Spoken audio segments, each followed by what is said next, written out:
Parce qu'on en est où, vous, de votre expertise? Vous vous baignez dans ce monde.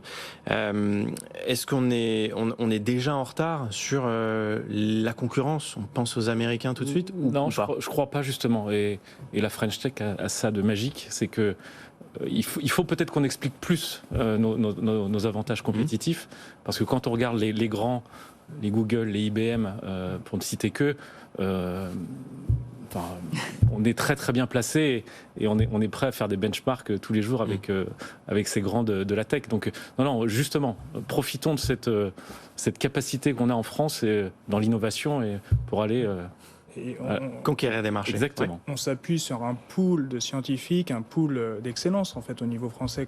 On peut parler d'Alain Aspect qui est le prix Nobel, mais d'une manière très générale, les scientifiques dans le domaine de la quantique en France, en physique, en informatique, en algorithmie, sont excellents en France, faut le dire.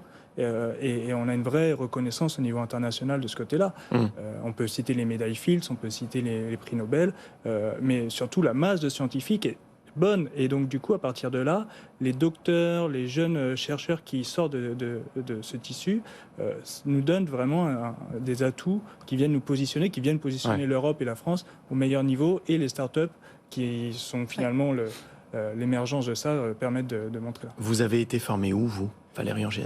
Moi, j'ai été formé aussi à l'Institut d'optique avec, j'ai eu comme prof Alain Aspect. Donc en France. Et ensuite en France, et j'ai fait une thèse sur le plateau de Saclay. Et ça veut dire que contrairement à ce qu'on peut croire, quand on connaît pas très bien ce milieu, on peut être formé et bien formé en France sur cette thématique. On n'est pas obligé de partir de l'autre côté de l'Atlantique. Très très bien, on a des excellents professeurs, on a des excellentes filières. C'est vrai que maintenant, c'est un peu comme au début d'Internet. Au début, il n'y avait pas de métier de community manager, de développeur, il y avait les infographistes, il y avait 3 boulots, je pense, au tout début. Et puis les métiers se sont créés, et maintenant, quand on voit ce qu'il faut pour tenir un site Internet, il y a 15-30 métiers derrière. Là, on est pareil. Au début, il y avait les physiciens, il y avait ceux qui faisaient l'ingénierie, et puis il y a des métiers qui se croisent, qui se rencontrent et qui créent des nouvelles matières. Et là, on en est là. Et il faut former tous ces gens-là et leur donner accès.